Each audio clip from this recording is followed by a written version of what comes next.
Hello, my name is Josefina. Welcome to Working Filmmaker. Today I want to talk about The Idol with my teeny tiny microphone. I love it. So there's a lot to talk about The Idol, and a lot has already been said about the show itself and the mess behind the scenes. What is The Idol? Why is The Idol? But there's something I haven't seen anybody talk about, and that's some of the themes that I believe Sam Levinson is attempting to explore. And that's inspiration and what we are willing to do for art. This little piece is gonna have spoilers. If you haven't seen The Idol, go watch it, or if you don't want to give your money to that cause, go watch D'Angelo Wallace's or Friendly Space Ninjas recaps. It also has spoilers for Malcolm and Marie, Euphoria season 2, and Gone Girl.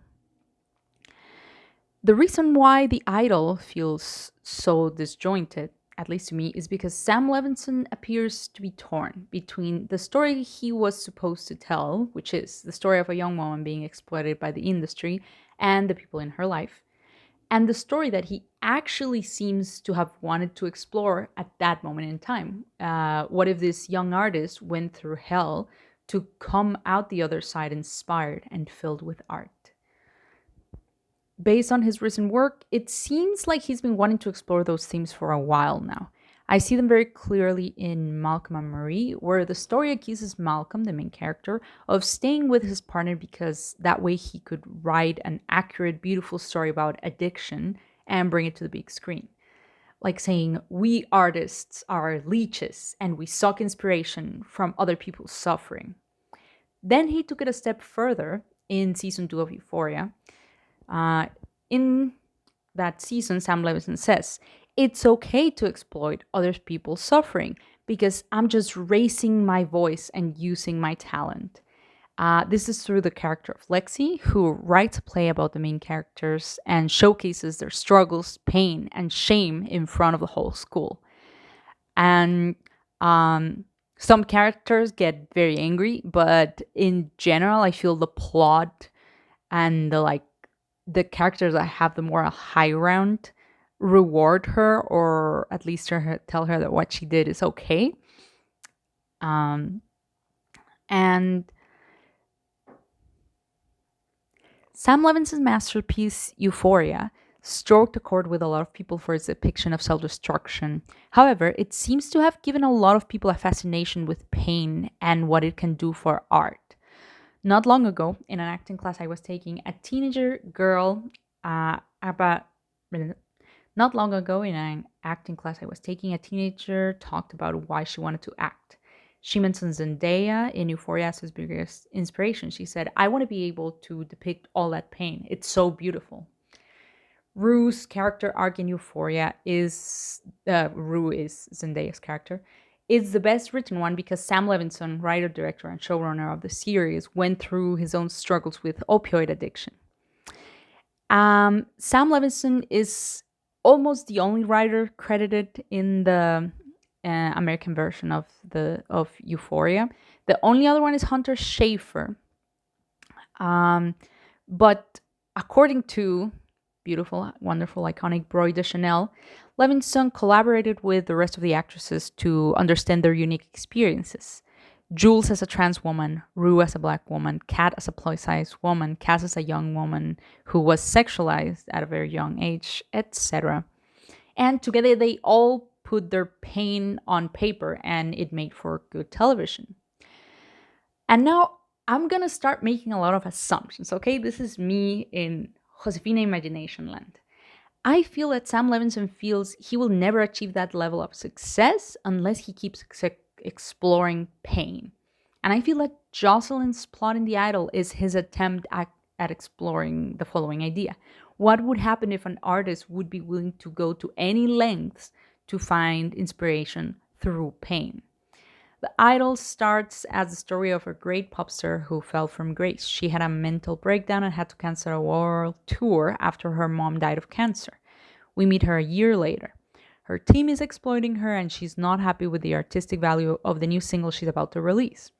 Then she meets a creepy club owner, played by The Weeknd, and she feels he's the only one who'll be honest with her about the quality of her music.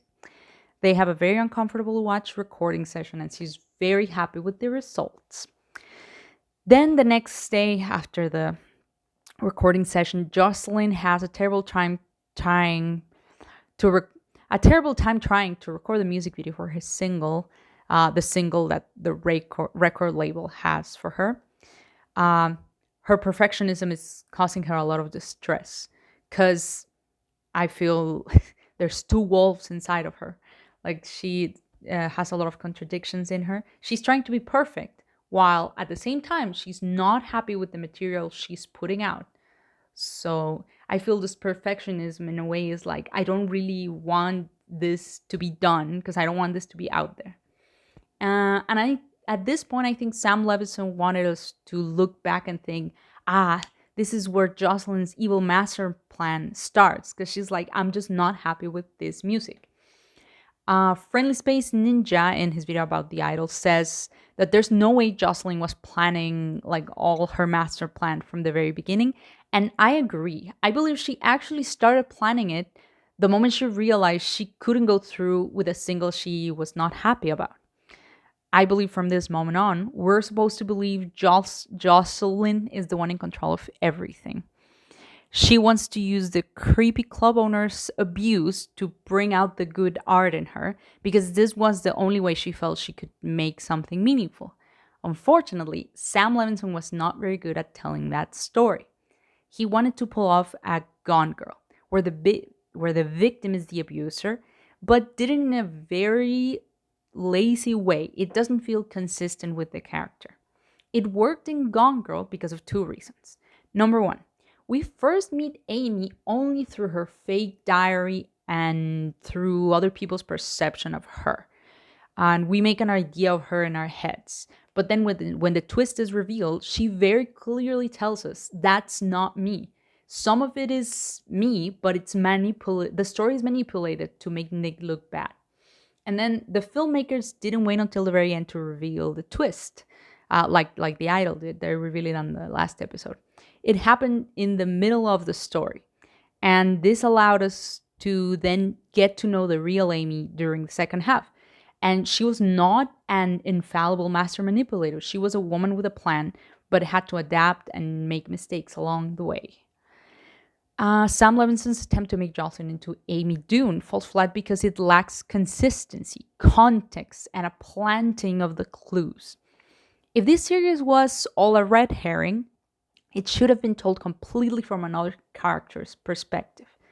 Because it shouldn't show us Jocelyn completely alone with nobody around having a moment with the fake abuse hairbrush.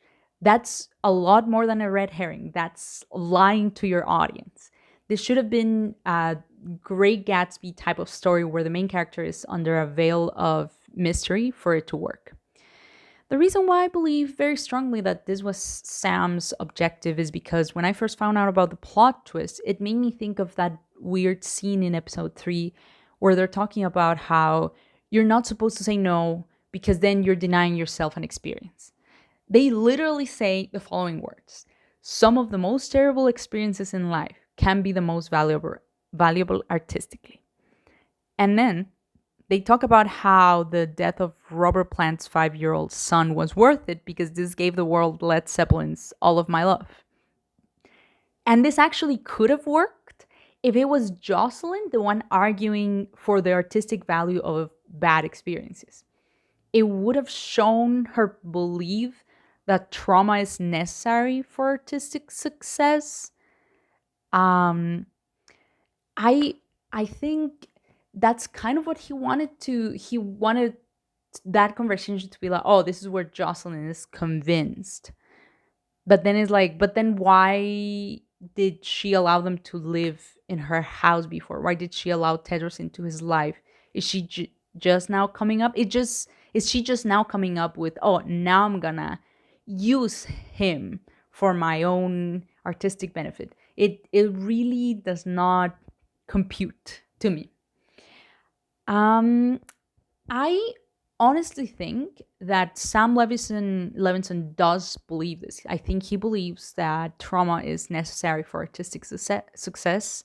And to be very honest, to me, this is a writing equivalent of method acting, which I am sure that the method is great, but just like method acting in that douchebag way that a lot of actors do it. Funnily enough, I think that series that explored that could have been interesting. An artist who's convinced they can't create anything unless they undergo trauma, and they go searching for it, and then have to deal with the consequences of this search. But instead, we got this exploitative series with cartoonish characters and a plot twist that makes no sense when examined against the rest of the plot. So, this is my take on The Idol. Let me know what you thought of the series. If you would like another video like this, please like, subscribe, and comment what I should do next. Thank you so much. Bye.